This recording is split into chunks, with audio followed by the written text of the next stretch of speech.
All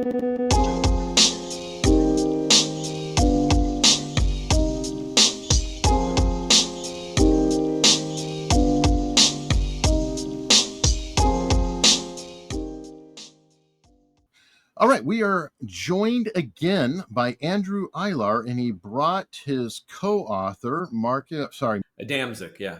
Adamczyk. He just told me 5 minutes ago, and I already forgot. My brain is at a loss. So, Mark, can you introduce us to yourself and what you do, Sure. where you practice law, all that good stuff? Yeah. Mark Adamczyk. I'm a Florida attorney.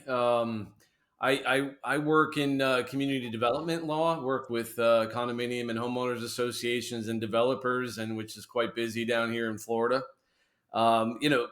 It actually has quite a bit of similarities to the in terms of transparency and records access, because these associations all the time are having to provide volumes of records to their homeowners and unit owners, and a sunshine law. It's what they call it in Florida, the open records law.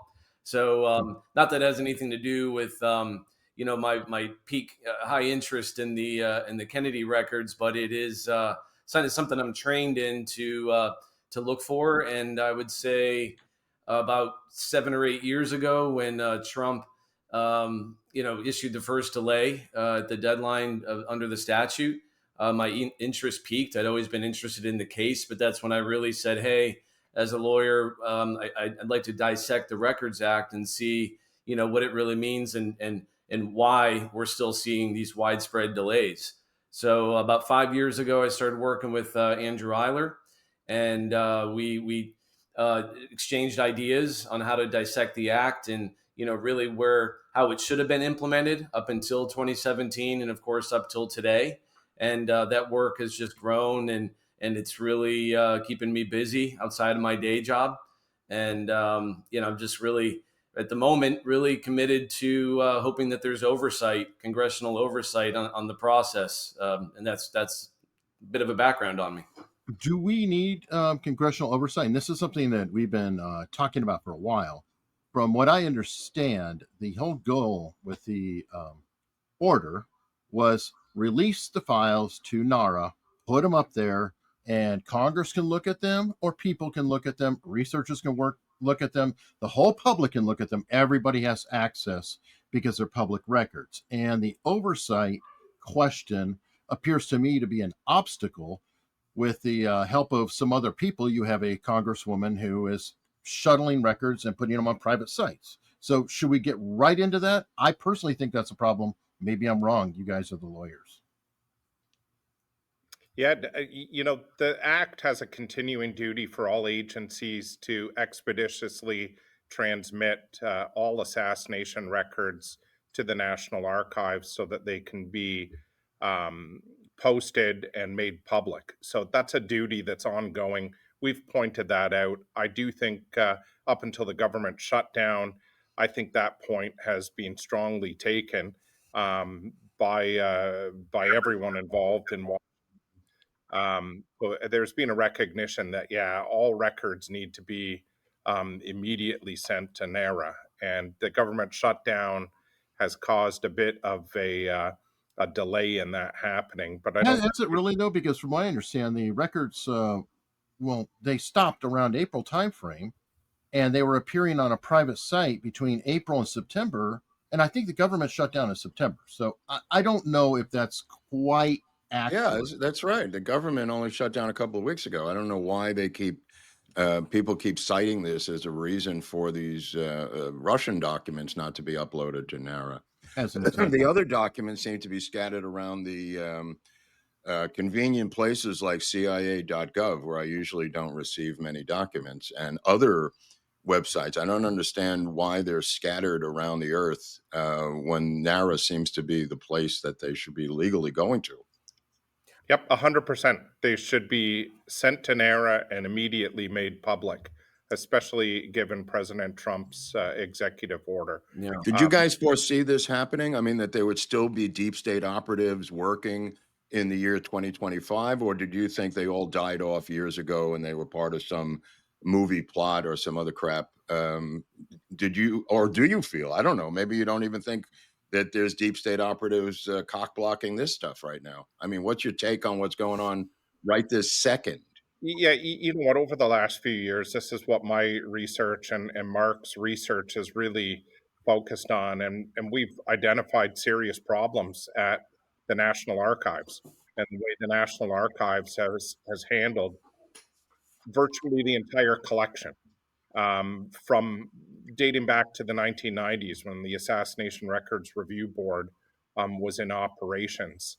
And I know Mark wrote a letter to Representative Luna on this, and I know he'd be happy to talk about his views on Yeah, Mark. some of those problems. Thanks, Andrew. Mark, what's your take on what Luna's doing? It seems like she's to me, a deep state document cock blocker. I don't get the reverence that people have for this dame.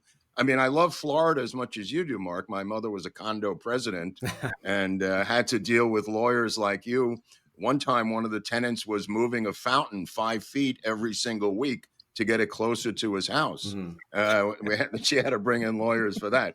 So I understand your role down there in that, but regarding your role here, what do you make of Luna? Who is she? Why does she, or how does she feel that she has to be the oversight woman to something that seemed to me completely clear and transparent from Trump's executive order? I don't know where she fits in or justifies herself fitting in this food chain, Mark.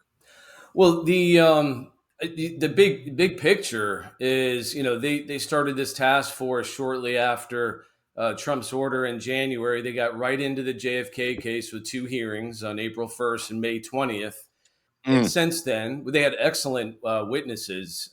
We can talk about, the 3 best witnesses I thought were, on May 20th, I'm focusing on were Dan Hardway, Doug Horn, and Judge Thunheim. And when Judge Thunheim testified, that's when my alarm bells went off because of the problems he was talking about that he had with NARA, and how the review board hadn't seen many of the new redactions that came out in 2025. And I'm thinking right away, well, that's a violation of the JFK Act, because the review board was supposed to see everything in 1992 that went to the National Archives under that statute, supposed to see anything that an agency wanted redacted, even a single word, right?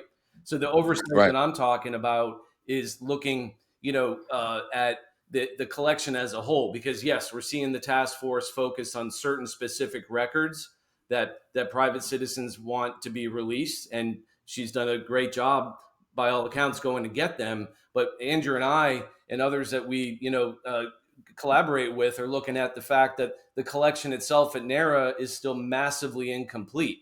There's no index of everything that went to NARA in 1992, and there's no index of what the review board actually saw and made decisions on. And when you step back and look at that, it's almost impossible to make sense of Trump's order and tying it back to, what should have happened the past 25, 30 years, starting when this statute was passed. And that's kind of... Well, regarding the committee for a second, back in the day when the church committee and these other committees were happening, the staffers and the people fronting the committee knew every single thing about what they were interviewing people about.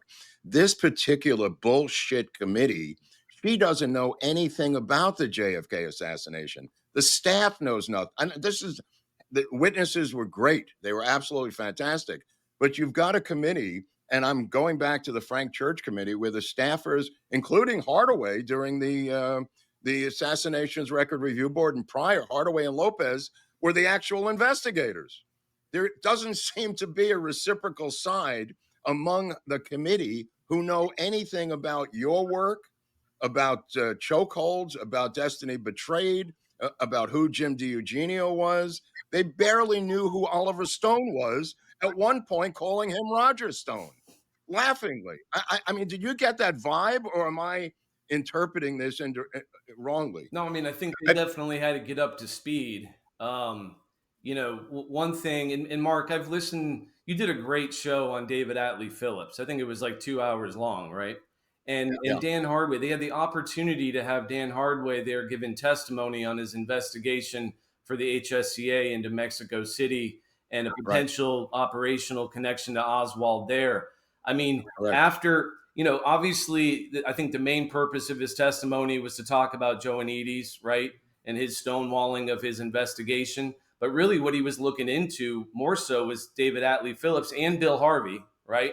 Yeah, And so yeah. that I thought was possibly a missed opportunity to go further into it with Dan Hardway, because whether he meant to get there or not, in his testimony, how long he thought he might have had or what he might have been asked, he flat out said, yeah, but based on what I can tell, the stonewalling and what I was looking into, where I was specifically blocked from looking into, I can only conclude that they were using Oswald operationally in Mexico City. And so that, I think, that gets into those records you mentioned, Mark, the church committee, the HSCA records. Those are critical records that still need to be looked at with oversight. Can I point something out? I'm sorry. It's almost like you're talking to people who don't know anything about the subject matter. That's the frustration I have. You're talking to a couple of talking heads on this committee, and it doesn't seem that they're proactive because they don't know anything, Mark or Andrew. Or Eric, I'm sorry. One thing I just want to point out, maybe it's stating the obvious, but you mentioned Hardway, and he could provide a lot more information about Mexico, but got sidetracked by Joanides. Well, is there anybody by chance working with Anna Paulina Luna, who seems to be getting every file that has a entire focus of their research on a Joanides? Anybody in particular that could be helping tailor this particular presentation and investigation?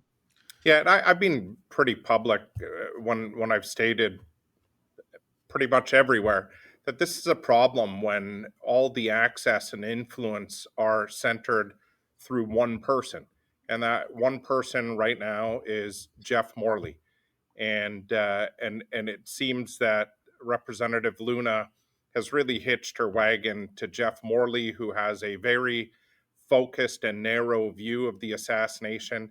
He's not a generalist in terms of the assassination, and there's been a lot of exclusion of really important work. And while I respect Morley's research into Joanides and other areas, it's been an extremely frustrating process for virtually everyone else who's not directly connected with Jeff Morley. And that's a problem. And I think Jeff's unfortunately now feeling a reaction from the research community. It's not just Mark and myself. It's a lot of other senior researchers who have made public statements now that they wish that there was a broader input to the task force. And I think, save for and accept the issue of the immediate transfer of the records and publication on NARA, it's not necessarily what the task force and Representative Luna are doing.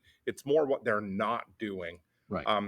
That's a concern to Mark and I, and we've expressed that very respectfully to Representative Luna. The act under Section 7L really does mandate that Congress, through their oversight committees in both the Senate and the House, that they do oversight specifically over the JFK records collection. What does that mean?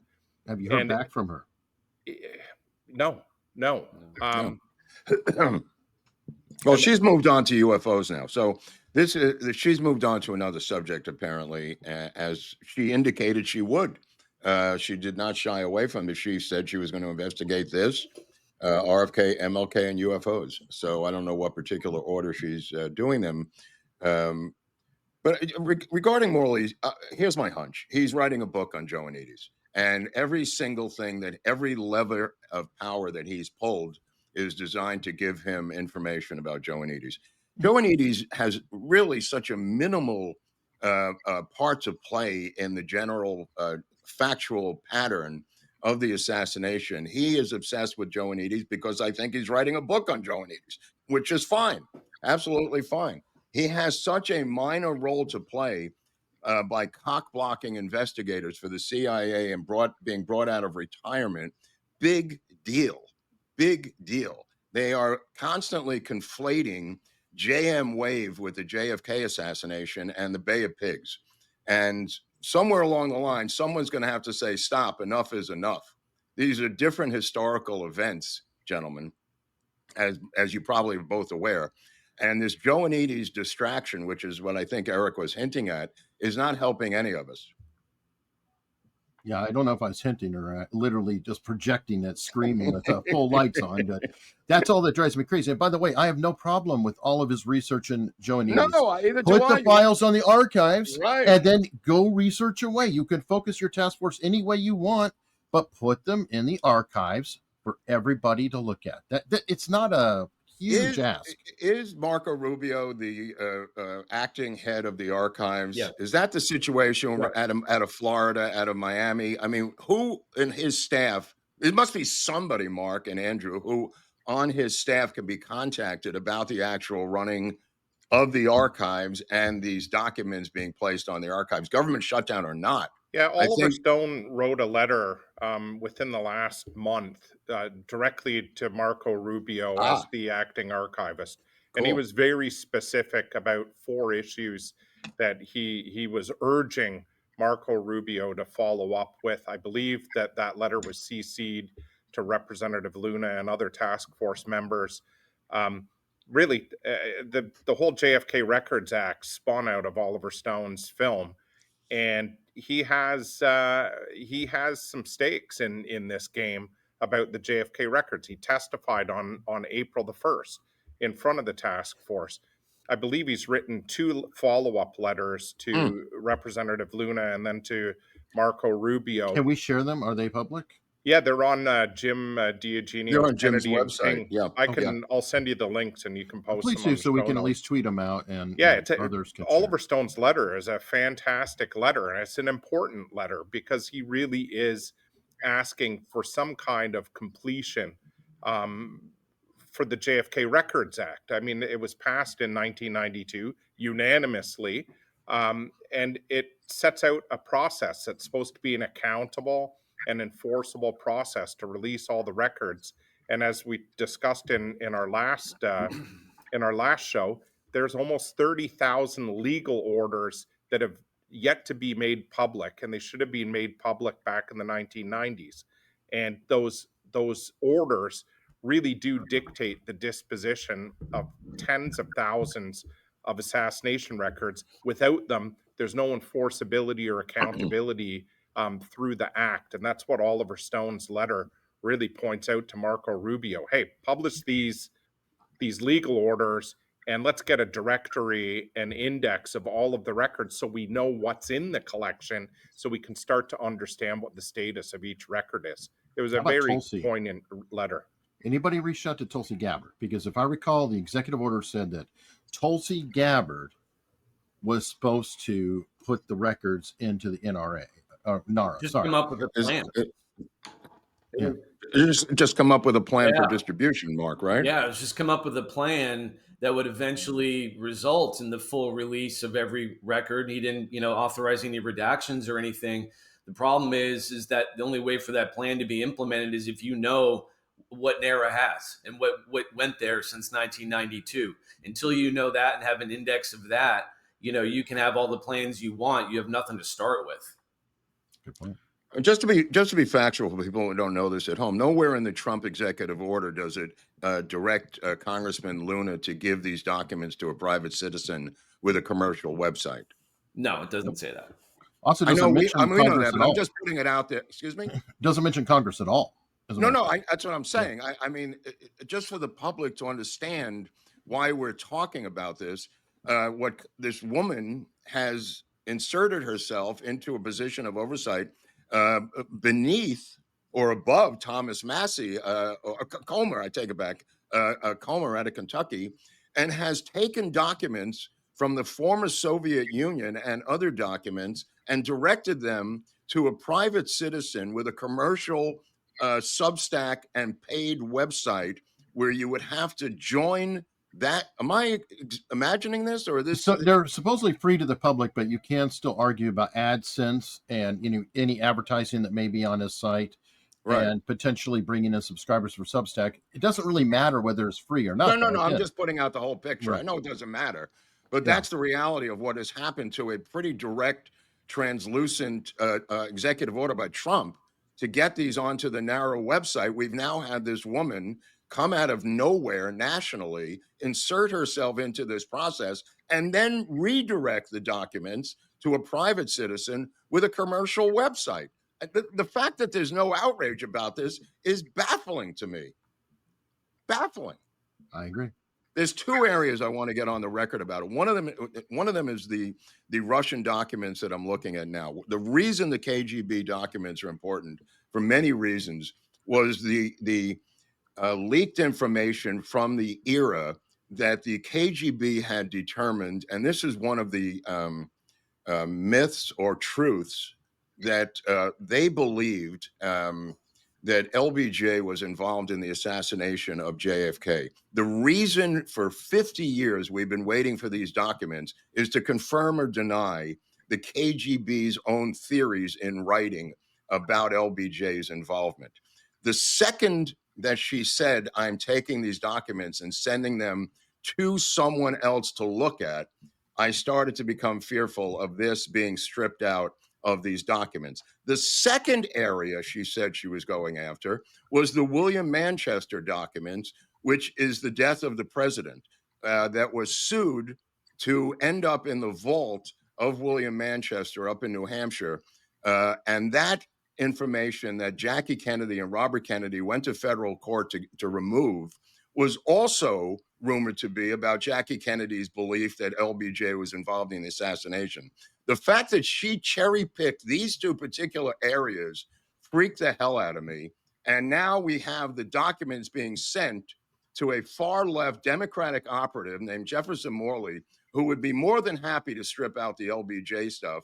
Also, the William Manchester documents, why she picked that out of nowhere when the rumors for decades have been that Jackie Kennedy, in her interview with William Manchester, went to court to get these sealed, was indicating that LBJ, in her opinion, these are opinions, was involved in the assassination.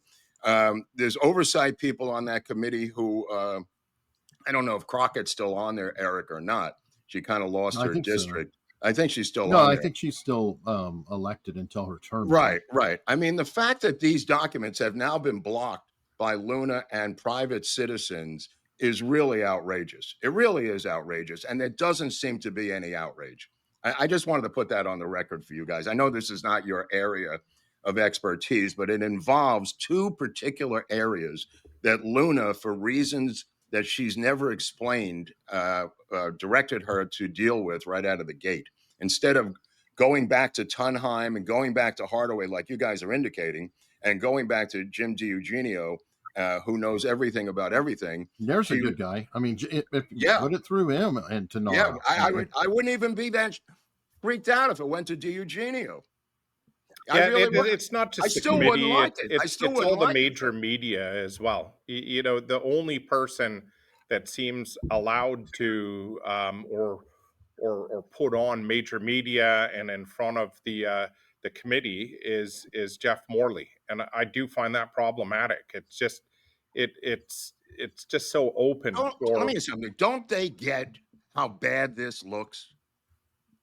Don't these guys get how bad this looks? You know, Mark, I do think they understand that. Could they not understand this and just say, look, this doesn't look good or smell good? I think they've course corrected in a small way over the last week because a lot of the criticism that they've received from the research community, especially in terms of the exclusive access and exclusive scoops that are going out through JFK. The word scoop was used, by the way. The word did he use scoop, Eric? He did use the word scoop multiple times on releases, which does imply in of itself, just the word is saying, look, I have something that nobody else has. You're talking about an ex-reporter for the Washington Post, for Christ's sakes. I mean, you know, this is his world of getting scoops. And if he's getting this out of the government through scoops, I mean, that's a horse of another color, gentlemen. Yeah. Mark, I'm sorry. I know you were saying. No, I think what's troubling, the perception and the difficulty in what you're seeing is that, you know, I think what's going on, that there was a link or connection established, a relationship right about when the first hearings occurred, and one person was directing the quote unquote request from the research community for things that records that were not in the collection. These are important. Go find them. And Luna has listened by all accounts and gone and found them. That we like but when you look at like Oliver Stone and Doug Horn, who are also task force witnesses who have a lot to offer, who have also pointed out other critical areas of research. Oliver's letter, was focused on what Andrew and I have been writing about, which was the critical work of the review board. We don't know that those letters have even been read or responded to. And the fact that she hasn't responded is outrageous. That's at least say I'm buried with shit to do here. I'm going to get back to you guys. Thanks for being here. Thanks for your work. The fact that she doesn't do anything makes it even more dark and nefarious. Well, Doug Horn has written 3 letters and is yet to receive a response. And one of Doug Horn's letters, and again, all 3 of Doug Horn's letters are published on Kennedy's and King, and they're very strong letters. First of all, he's asking for the critical autopsy photographs and X-rays, just some kind of follow-up on that really important evidence. But he also wrote a specific letter as a former senior or chief military analyst for the ArrB, saying you got to follow up on the 30,000 ArrB orders because they're critical to understanding what the status of the records are. And that's Doug Horn. Again, it's sad. He's dedicated most of his adult life to investigating the assassination. He was a senior member of the ArrB. He testified before Congress, and it looks like his letters just are falling on deaf ears. Well, if I was to choose between the 2 investigators or historians here, I mean, I would go with Jim DiEugenio 7 days out of the week. Between him and Morley. I mean, Morley said he hadn't even heard of what 399 represented in a live interview there with her. He didn't know what 399 was. Anyone who says to me that Oswald was in Mexico City has got to put up or shut up, show me some photos or show me some kind of proof that this guy was in Mexico City visiting the Soviet embassy, which is why I'm going through these documents that I just received from the former Soviet Union. The fact of the matter is, if you're basing your research on Oswald being in Mexico City and you're sitting on that committee with people who don't believe he was there, that's a problem. That's a problem because that is one of the Achilles heels of the assassination. The fact that David Atlee Phillips admitted in public that Lee Harvey Oswald was not in Mexico City. Nobody seems to give a shit about that. The head of the Western Hemisphere, the CIA, Mark. I got another one for you, Mark. Dan Hardway gave a sworn statement in Jeff Morley's lawsuit against the CIA that went on for like 12, 15 years, right? And he gave a sworn statement in 2016 about his experience to the best of his recollection. And not only, did your show covered really well Phillips' background and his deception to the investigators on the impulse cameras. He also lied to the HSCA staff about being in Mexico City that day. He was actually at JM Wave getting a promotion to chief of Cuban operations. And so, those types of things, are just kind of low-hanging fruit to complete low-hanging fruit historical recording. You have living witnesses such as Mr. Hardway to complete the picture there. And getting back to Jim DiEugenio, what's the last thing that he said on April 1st after going through the semantics of CE 399 and all? The last thing he said to Luna and her constituents was, talk to the ArrB. He said, talk to them and listen to the troubles that they had getting records, and what would have happened after their short tenure. He was really in tune to this issue. Then you had Judge Thunheim in the next hearing talking specifically about the problems on how they were circumvented. And then after they went out of business, he doesn't know what happened. People stopped talking to him. And lo and behold, you get records still in 2025 that the review board had never seen. So, that is the oversight we're talking about, to make sure the collection is complete, because, looking at random areas here and there to develop a story. What if you had the entire collection? Wouldn't that be great? It would be great. I mean, it wouldn't be great enough for me, but it would be great. And that's where you guys have been focusing on.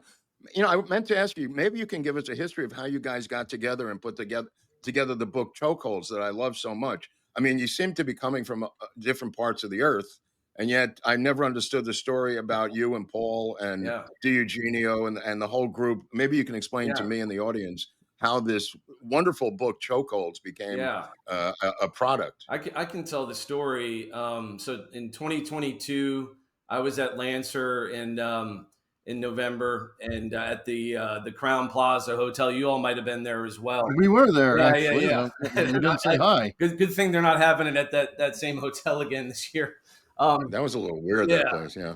So we were sitting in the lobby. Andrew unfortunately wasn't there. We had just gotten off a lot of work on the lawsuit that eventually was filed by other attorneys. And so I went to Lancer and was sitting in the lobby with Paul and Jim Eugenio and Paul Blow. And Matt Crumpton was over in the corner. We didn't know Matt then. And he was just starting Solving JFK podcast, which is awesome. And so he was kind of listening and he really wanted to ask Jim some questions. And, we invited him over to have a chat. And then Paul started talking about this idea, which eventually became chokeholds, which is a term coined by Malcolm Blunt, right? About an inescapable conclusion in the case. And so Paul, had that theme. And then we said, okay, let's come up with things right now, even on their own, can't be denied in terms of there being a conspiracy in the case. And let's put only the ones in the book that there's really no holes in. There's no speculation. It's all based on record. And then we started writing chapters, and I told Andrew about the idea, and he's like, yeah, I can help with that.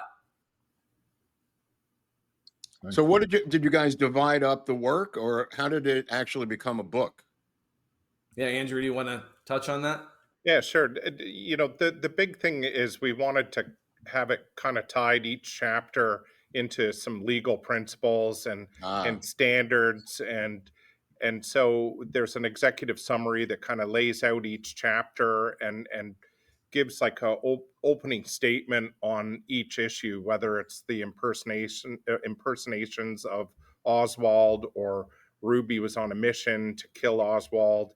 And so each chapter is based on a fairly high level of standard of proof. And so, yeah, we divvied up the chapters, and each author contributed to several of the chapters, and it just kind of gelled together with a significant introduction and final summation.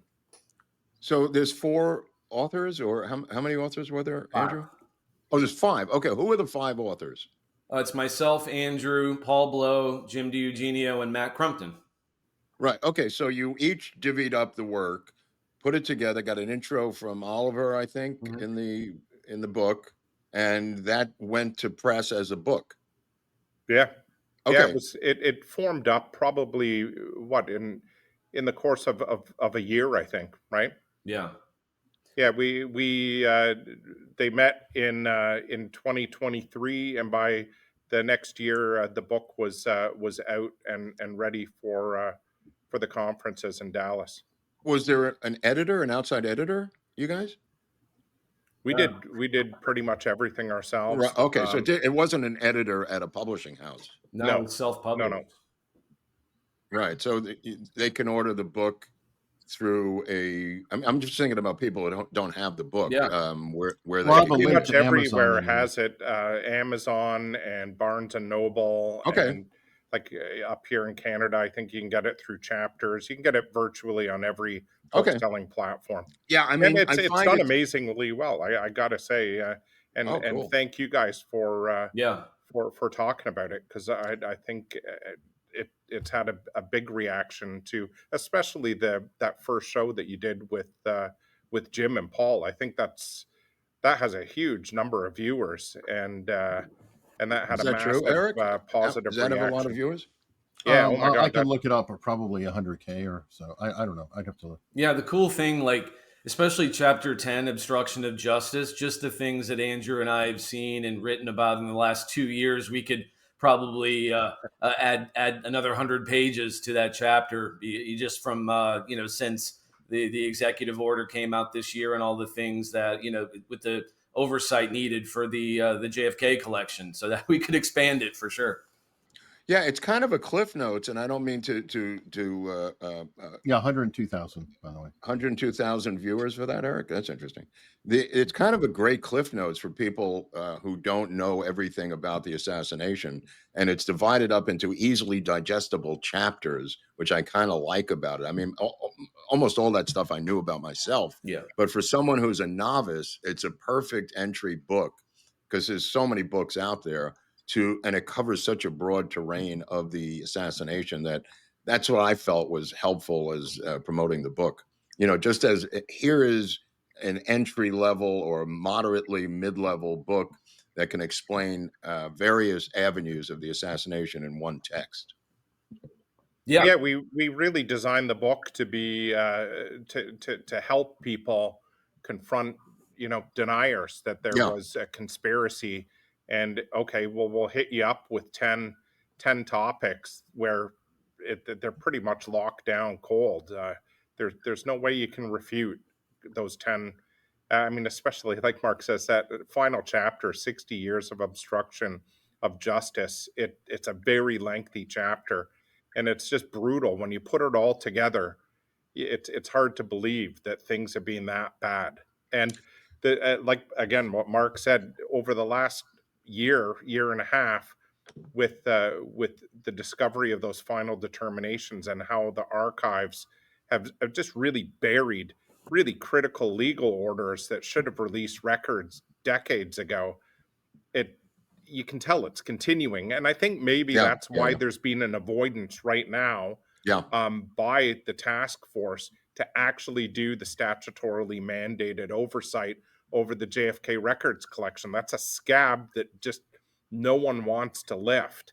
And I can say this: I was invited down to the first task force hearing on April 1st by legal counsel for the House Oversight Committee.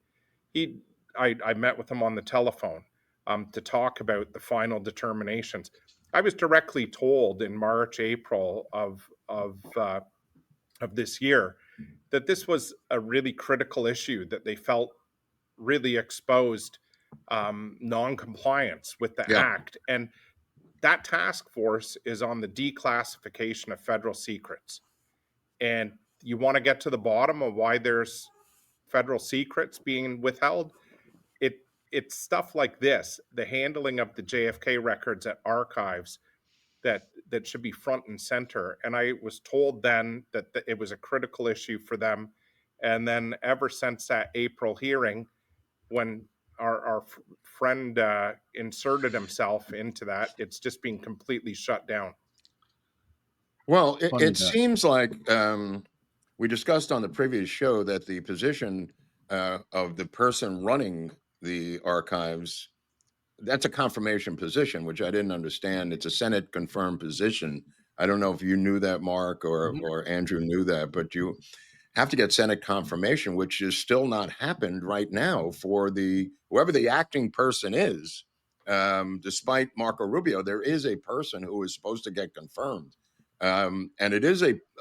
I didn't realize how politicized this particular position had become. You guys. Well, how Yeah. long was the previous archivist there? Because this might be like the FBI director, It somebody who was. can It was. I float think it through was an multiple. Obama appointee. I'd have to go back and look. I don't.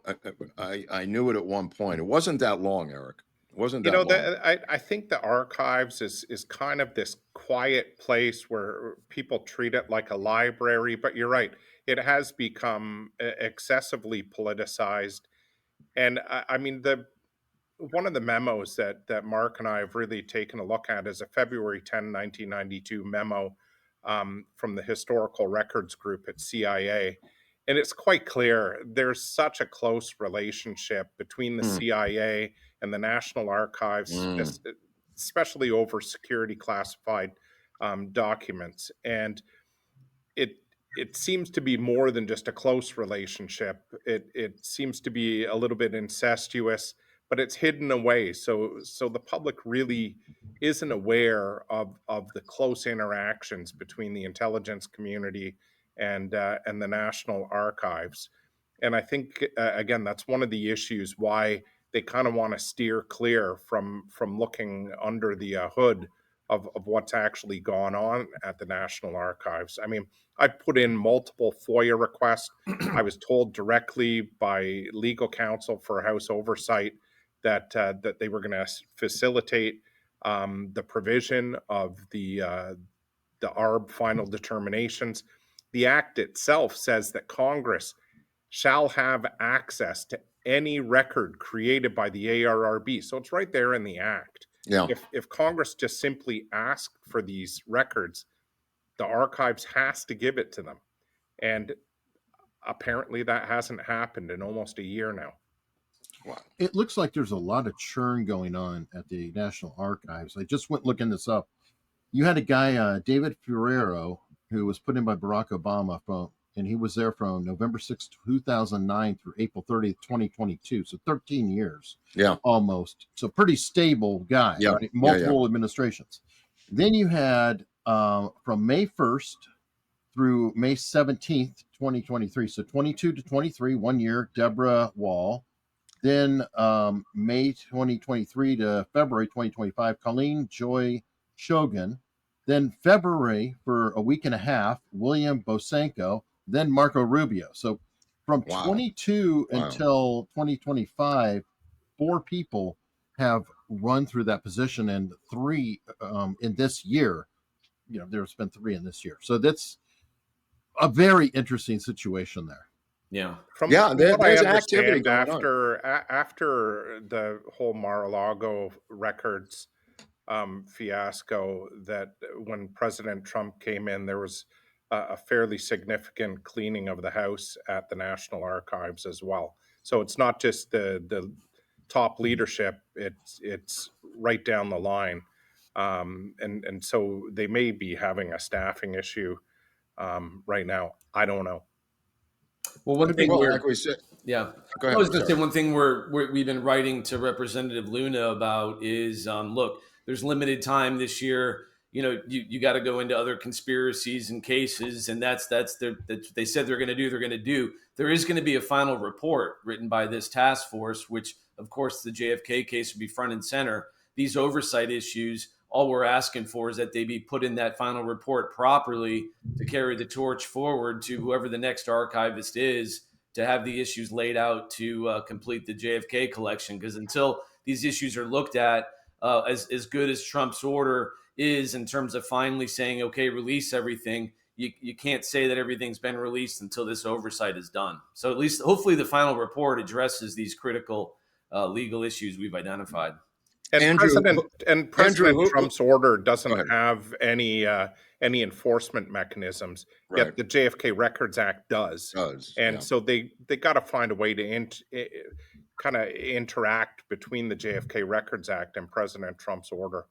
Well, what bothers me, Andrew, go ahead, Eric. I was going to say what bothers me too, though, about the committees is we're looking at what they've done a total of maybe 3 hours of testimony in Congress over the 2 times. Because if you go look at it, it's like an hour before the thing even starts, and then it runs through in about an hour and a half, and then there's 2 of them. Just for some, perspective, we have literally JFK episodes on our channel alone, and there's so much more out there. It's ridiculous. 89 episodes, and most of our episodes are 2 hours. So I'm just saying, just for a little dose of perspective here, we're talking about something that's so vast, so immense that we're still not finished. We're still not finished. And let me ask you guys, I think you know the answer to this. Who is writing this final report, Mark and Andrew? Well, you can kind of answer your own question because, right? I mean, I know that Representative Luna and Jeff Morley did a Zoom press conference / announcement a couple of weeks ago when the Bill Harvey records were, in the news.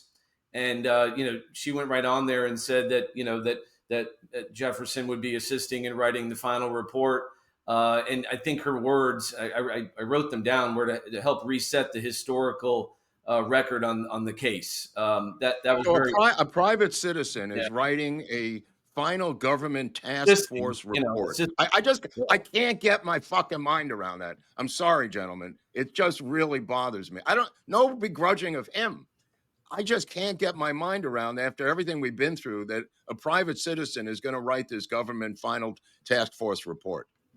Yeah, we don't know. I mean, hopefully, lawyers and scholars and people qualified to write a final congressional report. And the thing about it is to write a final report on the history of the Kennedy assassination, as Eric said, from the couple hours of testimony we've had, as good as it was, it's great for the record to kind of build on things. So hopefully the final report says, okay, we learned more. We had these living witnesses that told us, what's the latest and greatest, and let's get all the rest of the records that are at NARA to start. We can keep looking for records outside of the collection that Representative Luna has done a good job in going to find. And that it's a big job. So hopefully the final report leaves a lot of that work to be done, and it's not anything more than that. Let's say the final report says it was clear that Oswald was in Mexico City in a final government report, that he was trying to enter the Soviet embassy, that he was trying to enter the Cuban embassy, that he was trying to get visas to go to Cuba in that final report. Would you be happy with that? No, because if they read the Lopez report, it's not what it would say. Right. Well, that's my fear. That's Yeah. my fear. Right. It'll be a nice companion to the Warren Commission. Hey, why not? Yeah. You wonder how the Warren Commission came about. It came about because of situations like this. Yeah. Well, again, to write a report on I think it's great if it says, here's what we learned. Here's the work that's left to be done. This is still a live case with a lot of records still out there. That's fine. I think that's Oliver's take on it, that this is still an open case and it should be reopened to the public. Wasn't that his final summation? Yeah, he said from Dealey Plaza to the autopsy, we need to open this right up to a new investigation. Absolutely.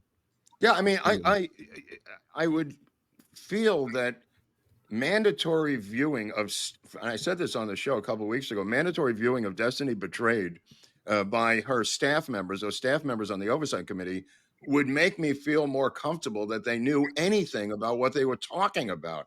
And they can't even cite a book they've ever read on the subject, let alone they're the gatekeepers between us and this final report. It's outrageous. Listen, I have to say, the level of knowledge required to actually be functional in the JFK assassination it's extreme. Yeah. I mean, people have spent their lives and they learn new things every time a new document comes out. So let's be fair to the Congress people who sit on the task force. They aren't experts. There are very interested members of Congress like Representative Crane, Burchett, and Burleson, and Representative Luna. They are interested. They naturally were even before the task force was formed, and they're like I don't know whether they're doing their best to continue, but they have big jobs that don't have anything to do with the JFK, and you got to rely on even the staff members, Andrew, if they would agree to watch one documentary, and there's plenty of stuff out there. I'm just doing this for shorthand purposes, to simply take the most recent doc by Oliver and Jim and say, I'm going to watch this 2-hour thing, even the short form version, to come up to speed. Yeah. They won't even acknowledge that. Yeah. When you listen to, and you may not have been old enough to have experienced the church committee hearings, those people knew every single thing about the CIA. Yeah. It was breathtaking. It wasn't the testimony that was riveting. It was the fact that staff and the senatorial people knew everything. Yeah, and that was the revelation. Yeah, that's the bedrock of this, Mark. I'm glad you brought this up. I mean, that investigation in the late 70s was the hotbed of this, right? Yeah. That's when you had living witnesses. That's when, Schweiker, Hart, right? Listen to Malcolm Blunt talk about it. Andrew sent me, I listened to it, a YouTube recording that he did only a couple months ago with Bart Camp, talking about his current impressions of the legislative records, the church committee holdings, which should include the Schweiker-Hart records. The Schweiker-Hart records are still nowhere to be found. If Malcolm can't find them in a physical visit to the archives. So the legislative records, just Congress sitting back and saying, look, in 92, we unanimously declared in the JFK Act that our records, including Pike, church committee, HSCA records are all to go to the review board for review and declassification. The fact that that's not been done, that would be a great piece of oversight, because And from the very beginning, that specific issue was front and center for Mark and I when we were working on the lawsuit. And this goes back to 2021. We identified critical parts of the JFK Records Act that really took any authority over congressional records away from the president. The act is very specific. Congress was very protective over their authority over their own records. I've written 2 major articles, one with Mark about especially President Biden usurping Congress's authority over their own records. These church committee records and the HSCA records, there's no way that they should have been postponed from release after 2017. And that was a major part of the lawsuit. Section 9D1 of the Act was absolutely critical to this going forward. And it's just a shame what's happened. To be clear, I would like I to wanna see Pompeo testify under oath. I mean, Richard Helms testified under oath in 1973, was convicted of perjury before lying about the Allende and Chile situation down there. If you brought somebody in who had some stake in the game, it might, focus the media on the particular dog and pony show being put on. Mark, that's exactly, how can you have a task force on federal secrets and not call the archivist to testify under oath? Yeah, absolutely. Or call CIA officials to testify about the records that they're now claiming don't exist, are destroyed, never existed. They're at NARA, they're not at NARA. How can you have a task force that doesn't call these officials? Yeah, Right. fine. It's great we've had Oliver Stone. It's great. Right. That should be the opening. Testify. That should have been the opening of a real hearing. Where are the officials that actually the officials have is what's authority missing. over this stuff? Right. The officials are what's missing. That's where she started to go after UFOs. And I mean, do you know if there's any further? I guess there is no further hearings because they're going to write the task force report together, right? I heard there might be a third one. Do you guys hear of a third hearing? Or I haven't. It's supposed to, I haven't. It's supposed to be extended through the end of the year, which is right around the corner. And the latest talk has just been about a final report. So right. Yeah, that's what I heard also. So they're done. They're done. We saw a bunch of people who wrote a bunch of books, good people. Mhm. Morley's written books. Jim has written books. Stone has made movies and documentaries. The other people were cited in various books. And then the investigation was cut off. It never got to any government officials. There was that one fat guy who was concerned about Social Security numbers. Nobody knows where that son of a bitch came from and how he got in there. All of a sudden, he's being interviewed by Crockett as if he wrote the Warren Commission report, that guy. Did anybody know who that guy was other than a deep state operative? No idea. No idea. All of a sudden, this guy's going on about Social Security numbers. I'm watching this. I'm going, who the hell is this guy? I was sitting right behind him. Oh, you are? Yeah. Well, you must have been blocked out. He was a big guy. I didn't see you. No, I mean, the hearings really have we're great for like the purposes you said, Mark, but it's the sub hearings. It's the other things that this subcommittee really of the House Oversight and Accountability Committee, that's all it really is, can take all that they've learned and keep it moving forward. And I agree with Andrew. You got to start with knowing what is what at the archives. Because witnesses aren't there anymore, but the records are. The records aren't going away. Right. We got to make sure we know Even if you take the archivist and Pompeo and others and interview them behind closed doors and produce a transcript and then have them testify in public, that's traditionally the way it's done. Okay, they're not even attempting that. The guy was from the Electronic Privacy Information Center. Right, Epic. I remember. Yeah. John Davidson. So yeah, no, I remember. Watchdog thing, whatever. And he's tied in because his talking points were aligned with Crockett. Yeah. So I think that they were working together. Or he was the Democrat witness on that hearing. Believe me, if any documents came through that committee with LBJ's name on it, Crockett would have gotten the bat signal flying over our house. Well, she is out of Texas, but Yeah, I want to that's clarify one thing, though. You guys can both determine this. Is there anything more that Trump can do? Was his executive order technically the green light to release everything that I interpret it as? Well, I mean, okay, so Andrew could talk about this too, but President Clinton already said in '95, I believe it was, that anything the review board saw and made decisions on, which was the entity that was the agency that was supposed to do it, he wasn't overriding any of it, right? He said, "No, I'm not going to get involved or override. That's what their job is to do." So anything that the review board saw said was to be released. We still don't know if they are because of the index problems. That precedent has already been set. So in theory, Trump kind of did the same thing, saying, "Look, whatever's still in the collection that hadn't been released, I'm not gonna authorize any more redactions or withholdings." That's really all President Trump said. The problem is like I've been saying, it gets back to what the 25 releases, and not just 2025, but going to 2017 to 2025. There was over 73,000 records released by NARA, okay, in various batches. That happens. Can you guys explain the indexing problem to the general public and the audience? Yeah. So we covered this with Andrew last time, but maybe you guys can reiterate the indexing situation.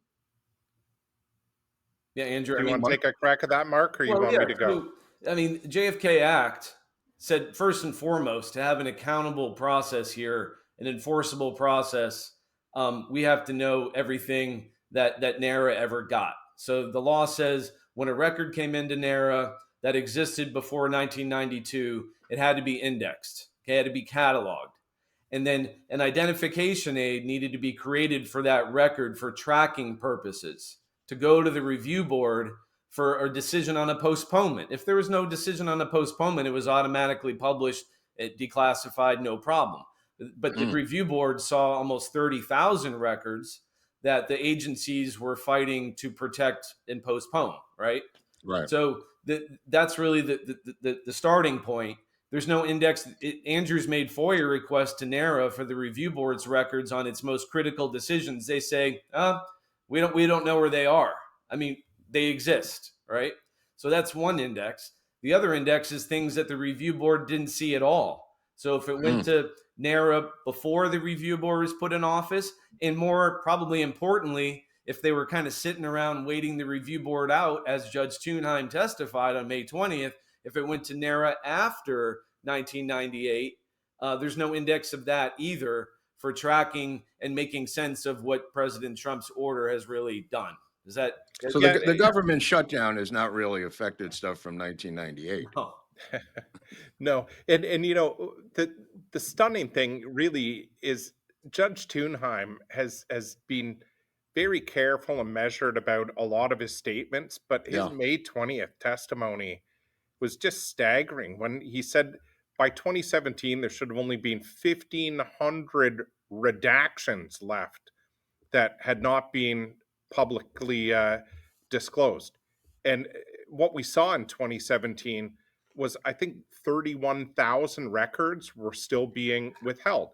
And then he said that there were records that have been recently released that were never shown to the ArrB, and the ArrB never made any decisions on. Well, how was that? How does that fly? Yeah. And what standards were they withheld under? Who looked at them? When were they transmitted to the National Archives? And that index is just so critically important to know how all these records were handled, under what standards they were postponed, when NARA received them. And without that, we're just shooting in the dark. We're totally in the dark about everything. Right. I mean, they've had 30 years to deal with this, Andrew, right? Yeah.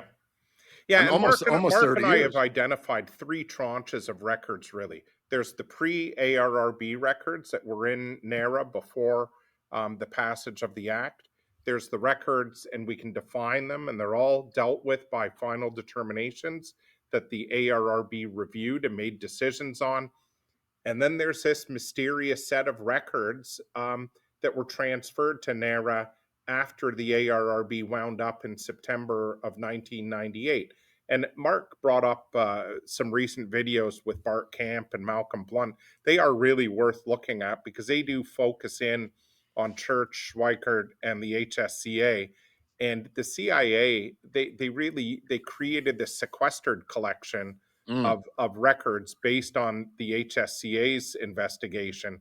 And I think they contained everything within this fairly large collection. And that was handled very differently. And it's still a bit of a black hole. Is it possible that they shuffle these records back and forth from the archives to the CIA when someone goes looking and then shuffle them back the other way? I have no idea. Look, that's something that could certainly be asked of. The of reason an I'm official. asking is because it's been indicated this past week, if we're looking for certain records, they're over at the CIA website all of a sudden. Very Yeah. odd. That's what triggered that in my mind. How did they get shuffled over there?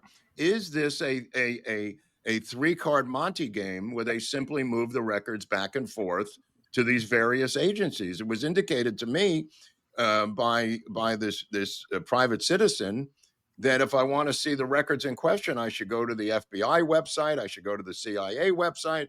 How do they get there, and how do they go back and forth? Do they have legs? Do they have legs? By law, they're supposed to all be at NARA and Right. included in the collection. And I think that's something that we talked about right off the jump. That seems to not be happening. What I'm suggesting conspiratorially, and sometimes I'm correct, is that they're moving them back and forth when people go looking for them. I would ask that question to Yeah. both archives and CIA. Yeah, if they were under oath, I mean that would be the question I'd be asking the past archivist and Pompeo and anyone underneath Pompeo. And not to focus on Pompeo, it could be the woman before Pompeo as well. Actually, you bring up a good point. During the hearings, why wasn't there a representative of the CIA saying, okay, Of what course. records did you release? Good. Of course. Where Of are course. they? Where are they from? And where are they going? Okay, It was FBI, intentional. what It was records did you intentional, Eric. release? And move on. Yeah. This whole story of Pompeo showing Trump certain documents that Trump said in public, and he said on Joe Rogan, he said it publicly, scared the living shit out of him. What was it that Pompeo showed him? I mean, why can't Pompeo be brought in under oath to explain himself? Mhm. I mean, what is so complicated? We've had a long history of CIA directors testifying under oath in this country. I cite the Richard Helms perjury situation in 1973. Or how about Yeah, I Tulsi? just don't think the task force is equipped to Yeah. or interested. I know. One of the two things. The fact that they haven't done oversight over the collection, it's not maybe sexy like It's not sexy. Joanides or, Yeah. it doesn't carry big TV interest like William Harvey William maybe Harvey. Yeah, does. William Harvey. I don't know, but it's so fundamental to. Could it also be that this is a congressional versus a senatorial? Because Yes. Church was a senator, Yes. Church was and I feel like there's senatorial. more muscle. It was on the more Senate side. gravitas, Eric. Those rooms were packed with media. I mean, Andrew said he was sitting in the back of the fat guy with the Social Security numbers. I mean, that room looked like it was the DMV, for Christ's sakes. There was no sense of media. There was no sense of coverage. There was no warning. It was on C-SPAN 12. The second one was worse. It was almost empty. Yeah. With really Try to get a seat at church committee hearings back in 74. Try to get a seat at those other hearings. It was impossible. Yeah, I do want to bring up one thing, and this is something that Mark raised, and Mark, please follow up. Our concern is that under the Act, the archivist under Section 12B of the Act, the archivist can wind this all up, right? Section 12B of the Act says that once all of the records are released, the archivist has the duty to certify to the president and to Congress that nothing else is being withheld, and that therefore the JFK Records Act is finished, it's complete, it's sunsetted, and all of the provisions are done. And Mark has raised this specific issue. We are worried that there may be a preemptive move at some point to say, while everything has been released, it's all done. It's a wrap, folks. But without a full index and directory of records, there's no way of telling that. And so that is why we're really focused on this index, because we don't want to see an acting archivist certified that the Yeah. JFK Records Act is now done. Well, do you think that could be in the final task force report? I mean, it's a legal. I mean, is that possible? It's a legal impossibility for then to recommend to the archive that he could make that final certification that Andrew mentioned, because not everything has been. There's no index for this. The archivist's job and the ministerial duty is to say, here's my index of records. Here's the index of everything that's been released. No redactions. Job's done. Right? They can't do that yet. So I guess that could be a possibility, but I think it would be subject to legal challenge right away. Is there a problem between analog and digital? Is that still an issue? The fact that these docs have not been digitized? Do you know what? If you go into the different sections of, like, let's say the Assassination Records Review Board files on NARA's website, only a fraction of those records are released.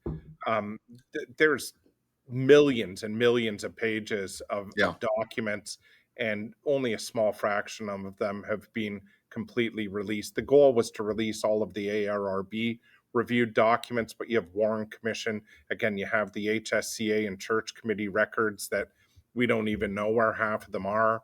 And good luck getting a full Lopez report, even to this day. It's still difficult to get your hands on the complete report. And it's I think there's still one appendices that I may be wrong on this. No, you're right. There's one appendices that's still not being disclosed. And I know Ed Lopez went to court to try to get his full report let out. And I know that I don't think they were successful in that lawsuit. Yeah, what is so important about Mexico City, gentlemen? I don't understand why they would still be dragging their heels on this thing. Yeah, there's not been much attention on it this year. Especially, I know. I'm so fascinated by George Joannides and his medal. I can't get enough of that storyline instead of Mexico City. No one in the government would ever distract us to look at other shiny objects. Yeah, and you know, Mark, this is why Mark and I have focused on the law, because while the approach that kind of looks like it's being taken is like a scattershot approach through the lens of one person. And what Mark and I are really pushing for will impact whether you're a Johnson did it guy or whether you're just purely CIA or the Cubans or the mob. By getting a full picture of the collection and getting full enforcement and oversight over the act, it touches on each of these areas. It's a big picture issue. Well, that's why I'm interested in it, because of what you're saying. Yeah. I mean, we need the full picture before we even can start to work on the jigsaw puzzle. And if we're dealing with a controlled narrative that may be happening right now, we're going to look back 5 years after this task force is done, and we're going to say, wow, this was a disastrous, wasted opportunity that really didn't get to the bottom of anything significant. I actually said that the day following the task force. Oh, you did? You didn't want to see our show. We were very critical. I just lost my shit on that episode. I'm sorry. I didn't wait till 5 years. Like, you have to wait 5 years to get into the Baseball Hall of Fame.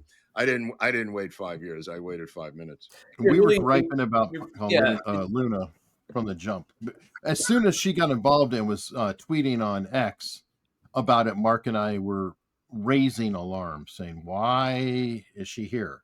Why isn't this just going to the archives? So, well, you know, I think we have the benefit of the past, and I don't know where you guys are on the whole Watergate and Woodward story, but we've done a bunch of episodes on it. You're more than welcome to have a look on our take on that.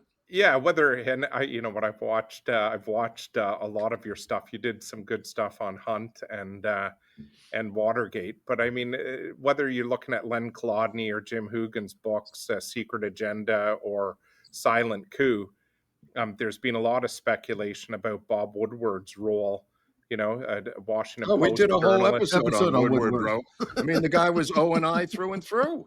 And, the question of whether we're seeing a kind of controlled narrative happening today with the JFK records, I think it's a real concern. And a Washington Post reporter? Oh, I wait, mean, it's a imagine Washington that. Post reporter again. I mean, with family members in the Central Intelligence Agency, that couldn't be a problem. I mean, it is what it is sometimes. A horse is a horse. I mean, it's funny because people seem to believe the deep state was years ago in 1963 that they did this stuff. That the deep state, retired in the 70s or the 80s or the 90s. Somehow they never made it to contemporary time. And when confronted with it in front of their own faces, they seem to be blinded when they actually see the operations of the deep state in real time. Well, part of it is I think that the term deep state is blown up to be very sexy, but a lot of it is extremely pedestrian. When we're talking about deep state, we are talking about the bureaucratic establishment. These are the, quote, third party. You have the Republicans, the Democrats, and the permanent party. And the permanent party are the people who are in positions. They're not appointed. They put in entire careers. So they're sitting there for 30 years from start to the finish. They're always there. They live through multiple presidencies, and that is who's helping control a lot of narratives. So you can get an archivist and say, put everything, on the site.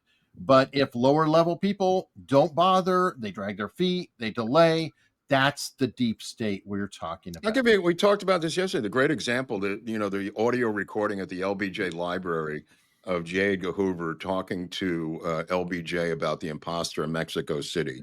How the head of the FBI is literally telling the president of the United States the next day that we have an imposter in Mexico City through photographic evidence, and we have an imposter on audio tapes in Mexico City. Okay, what happens to that tape of the LBJ library? It goes to a guy at the University of Virginia years later in the late 90s to a guy named Larry Sabato, who opens up the University of Virginia presidential records, audio records situation there. All of a sudden, that audio tape has been destroyed.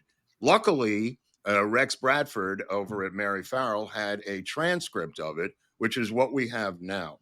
The idea that the deep state went on vacation or retired is absurd. Here's this guy, Sabato, takes the presidential, and I'm not saying he did it personally, but he was in charge of this new University of Virginia presidential library. And that's the last time we ever heard those tapes. As soon as they got to the University of Virginia, they were erased. And it's the only LBJ tapes of major importance that have been erased.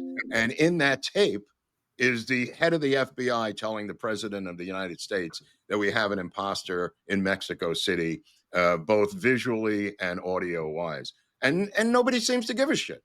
Nobody Another seems to give a tape shit. that's not at NARA. Why wasn't it at NARA? Of course.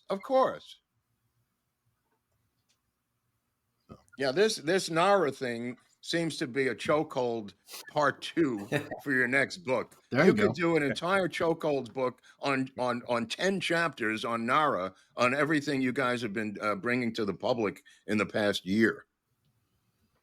Yeah, it's been fascinating. Right? I really got to say, for a little story about a trumped up library of secrets. It's been fascinating. It's a spider web. And you know what? I got to say, as a Canadian lawyer, what happened over the last 30 years? Mark and I just got involved with this in like 2020. After 2017, we started to look. The fact that no one had been dealing with these legal orders of the ArrB for 30 years is deeply concerning. There were people certainly aware of these final determinations going back when they were issued in the 1990s. I posted a tweet last week or the week before, and it shows Jeff Morley was corresponding with the ArrB specifically about problems with final determinations that were issued. Peter Dale Scott, another Oh, yeah. Canadian, he was corresponding with the ArrB. All of those email are available on the National Archives of all of the staff for the ArrB. And I've scraped through hundreds of thousands of these email, and the communications about the final determinations are fascinating. But where were the lawyers in the 1990s, 2000s, 2010s, when these orders dictated that the records were supposed to be released? That, like, it's just being crickets. And I don't know whether it was people just forgot about it or what happened. Well, Because Tannenbaum was on the show, Robert Tannenbaum, and he just said they turned off the money, they turned off the postage, they turned off everything. And I think there should have been a move for a permanent committee at that time. Nobody even thought about it, and they literally went home. What I've written in the articles about the final determinations, this isn't rocket science. I mean, this is No, pretty no. basic administrative law. An Right. independent agency has to issue adequate written reasons of all of its decisions. And Judge Thunheim has said this repeatedly. I've posted a couple of amazing clips of Judge Thunheim over the years. And back in 2017, when the big release was supposed to happen, there's a clip on our X channel that it shows Judge Thunheim saying, well, by 2017, there should have only been a small number of records still being withheld. But if someone at the National Archives didn't look at our decisions, then maybe they weren't released. And I mean, I'm going, holy smokes. That's Like, in weird. 2017, I really kind of quietly identified the problem that was happening for the last 30 years. Yeah, and the thing that's for Judge Thunheim, to put that on the record, and he's a federal judge, he's a very straightforward, measured guy, to say, look, I don't know what the big deal was in 2017. Trump should have only been making a decision on maybe 1,500 records. So he's basically saying the stuff that he and his board members saw, Andrew's seen a couple examples. They delayed it like 10 years. 2006, 2008, living persons who they figured, would be expired by then. So that leads you to step back and say, what did the review board not see? Because there's so much that now we're starting to see that went around the review board. So it was like, it kind of appears that they gave the review board the stuff that was mid-level urgency to go through the motions and kept things for a later time. And that's why you can't make a whole lot of sense out of Trump's order in terms of, even though it has the language that you'd want, release everything, there's no way to track it. But the big lawyers in the research community should have been all over this. All over this, yeah. Right? From the 1990s forward, once they started to release these legal orders, that's the binding and enforceable and accountable part of the JFK Records Act. Why do you think they weren't, Andrew? Let me ask you that. Why do you think they dropped the ball or got disinterested or went home? Or, I mean, what's your take on it? I literally can't explain it. I Neither cannot can I. explain it. Like, there's just no rational explanation. It's not rocket science. It's basic administrative law. Well, And maybe as a that's their Canadian lawyer, superpower. That's their superpower of expertise in the deep state, is bureaucratic stuff like this. Sure, morass. Any kind of morass. If you really don't want things to get out there, again, you could slow walk or you just bury it. Stumble or Bury it. Yeah. Right. All of these orders were supposed to be published publicly when they were issued on an annual basis and annual reports. Sadly, the ArrB failed to publish annual reports for 97 and 98 when the bulk of these legal orders were issued. So 97, 98, that's when most records were reviewed and these final determinations made. The ArrB didn't release annual reports for either of those years. And in 1996, their annual report omitted the mandatory appendix. It was supposed to contain all of these legal orders. These legal orders. Well, that person has got to explain it. I mean, you have to subpoena that particular archivist and say, why didn't you do this? No, that was on the ArrB. And you know, Okay, well, then maybe Tunheim or Horn or somebody. I have corresponded with Judge Thunheim and with Jeremy Gunn on this And specific Gunn. issue. I'm sorry, Gunn. Yeah, and you know, look, memories fade. Yeah.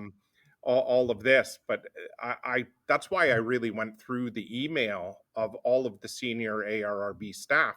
I wanted to see whether there was a policy decision not to issue an annual report in 1997 and 1998, and understand whether there were decisions made back then to not to, because they did publish all of the final determinations Right. Yeah. in 1995. What is your takeaway from that? What did you determine? They were busy. I don't know. I specifically asked both Judge Thunheim and Jeremy Gunn whether there was a policy decision not to issue the final reports in those years. Mark, And what do you think about? I mean, what's your take on this?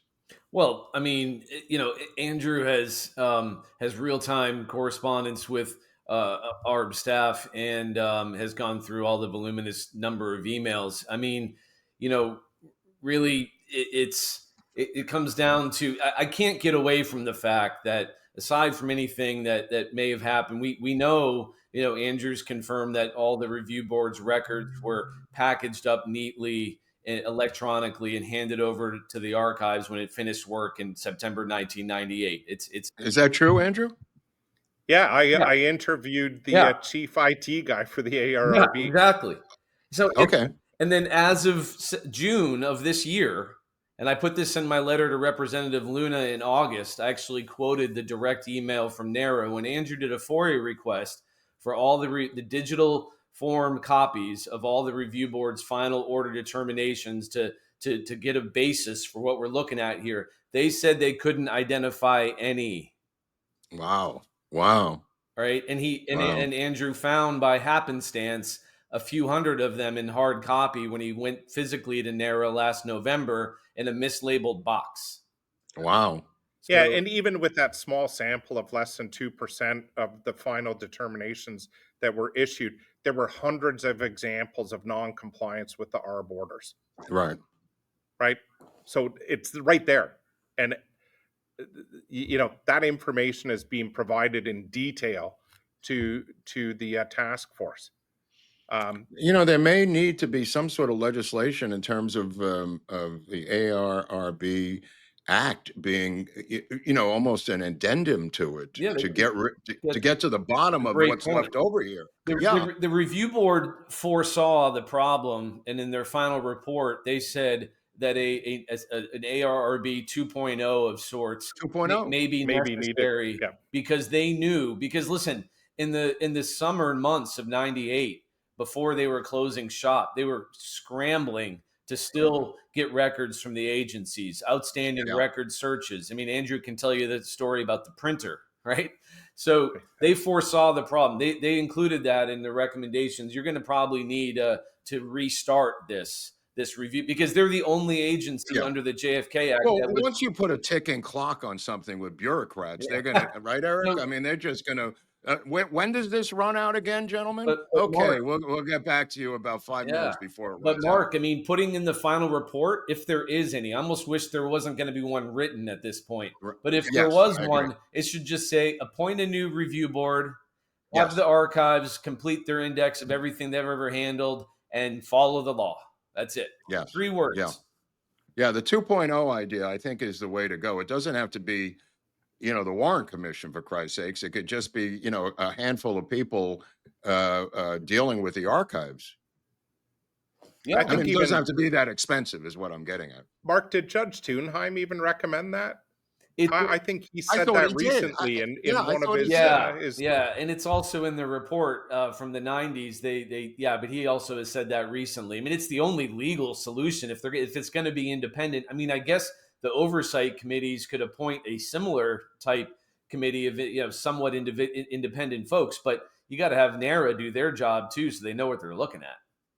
And you can't put a date on it. It's got to be the completion of the research and production of all the records. Yeah. As a final end to it. Putting a date on it is just giving them bureaucratic cocaine so they don't Yeah. have to go to work. Well, it's I mean, that's insanity. well, they did that with the HSEA and the review board because they Both. only, They were both. they had, Yeah. the short lifespan, but these records are still there; they're never going away. So, it's not like Andrew said, it's not rocket science. The law lays out a pretty darn good mechanism for finishing the job, and Trump's order says, yeah, get the job done. So it's right there.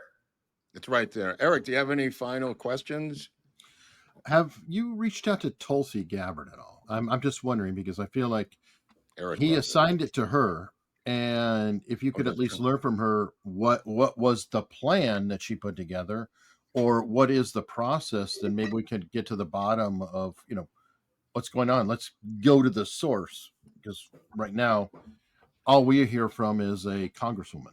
Yeah, you know what, Eric, that's a pretty fascinating question because that was President Trump's executive order. Come Yeah. up with the plan. I don't think that plan is being publicly released. Due to the act, that plan is now an assassination record and should, for transparency purposes, be That's made funny. public, right? that's So a I'd good be point. surprised if someone doesn't make a JFK Records Act or FOIA request FOIA to see request, what yeah. the plan was by the FBI, Good by point. the CIA, and by the DNI. I think that's a great idea. They only I had haven't seen it. 15 I haven't days to seen put the it plan. together. Yeah. No. If we knew a lawyer, Was there a 15-day limit on Yeah. that? Yeah, that's right. That's Yeah, right. because they had the first hearing on April 1st. Well, the plan never was disclosed, and then we saw the first release. What was it, about 60,000 pages? Just kind of like Yeah. dropped at NARA, like, whoa, what's this? And then you had your first hearing. Well, it's possible in that plan, it signifies that a Luna-like task force be created. We don't know that. You know what I mean? Because it might be in that plan. I'm giving them the benefit of the doubt, gentlemen. That they may have said, let's do it this way, because it seemed to come out of nowhere, to be blunt. I mean, it seemed to just come out of the earth, out of nowhere. And this woman, a former pole dancer out of Tampa, has now decided to run a task force into the most complicated governmental cover-up in the history of the planet. It's a little suspect. Yeah, I don't know whether that was part of the plan or not. I don't know, but a FOIA request is definitely needed to get to the bottom of that, Eric. Okay, well, if we only knew any lawyers that could help with that, I Yeah, don't know. God, and there's not enough lawyers in the world. We need more lawyers. Yeah. Well, gentlemen, this has been very, very interesting to have both you guys on here together. It's real. Are you guys going to be this year in Dallas at Atlanta? You're both going to be there, Sure. or you're coming from the northern country, Andrew, to come down to if to they Texas? let me in. Yep. If they let you in, and Mark, you're going to come sideways from where are you in Naples, Florida? Yeah, you're in Naples. Yeah. Okay, yeah. My family lived in West Palm for many, many years, so we could have used you back then with that guy moving the fountain 5 feet every single week. He was paying the gardeners off to move the fountain closer to his condo. Yeah, you got to know how to deal with these boards, and yeah. Got to give him credit for some creativity, though. Dude, my mother sussed it out. She just kept looking at the fountain moving over the course of months. I've got some good HOA stories. I'm sure you do. I'm sure. Well, we'll kick it around in Dallas when we all get down there. And I don't know if you could put the ad up for the event, Eric, or not. You can't. We put it up later on. I don't. Later on, right? Okay. I just wanted to make sure that people knew about the Dallas event, the 21st. Are you guys going to go down present, or what do you have plans to do? Yeah, I'm scheduled to present on Saturday, and Mark is going to join me in that presentation. It's still a work in progress because I think things are happening almost weekly that that are important. So we want to make sure that we do the most up to date and meaningful presentation on the JFK Records Act. And there's going to be a lot of younger researchers there too that are. I think it's going to be the most attended ever, which is exciting. Is that true? Yeah. Yeah. It's a chance to give everybody up to speed. Here's a copy of what Gabriella sent us on how to The most important element of this copy that everybody needs to understand is that code on the left, bottom left, where it says use untold 10. Get your 10% off, and it'll be noted that you came from here. So that's untold helpful. 10. You can scan that on the bottom right. Boom, it'll take you there. Hit the link in the description wherever you're watching. But we hope to see you with untold. That's going to 10. be fun. Is Jim? Do you know if Jim is going, or Morley, or any of these other We're people? really trying to encourage Jim to come. Jimmy's got to come down there. Yeah, you Come gotta on, get the he's whole got to come chokeholds. down. Come on. Yeah, You got to get. Is we'll Paul push coming him. down, or Paul's coming? I think. Paul's scheduled to speak, but he may be virtually. Again, I'm trying to get Paul to be there in person as well. He's scheduled as in person. Oh, is he? On this poster. on Yes. this poster? Yeah, that's why I was wondering. Yeah. I gotta get him to book his tickets. Yeah, I see the two of you driving in a car through the great Yeah, there you go. storms, incredible. Oh yeah, JFK Records Act. You guys, okay? Let's see here. Janet, Matt, Paul, Russ Baker. Oh, that's interesting. Brent Holland, Mark Shaw. That should be fascinating. Yeah, can't wait to see that one. And Robert Tannenbaum. I guess that's the former mayor of Beverly Hills. Will For be all speaking. your Kilgallen fixes. Oh yeah, That for all guy your coming. Dorothy Kilgallen stuff. Well, gentlemen, this has been great. I just wanted to get you both together. We had Andrew separately, and I wanted to get Mark into the loop and complete the chokehold situation on the assassination. We'll see you guys down there in Dallas in about a month. I think we're going to. This will be on Tuesday, Eric. This particular show, or Yeah, last Tuesday of the month, JFK. right? It's JFK. We do or we're reduced to. At least once a month by federal law to do a JFK episode. So you guys are it for the month of for the month of October. So thank you for coming by. This has been really, really informative.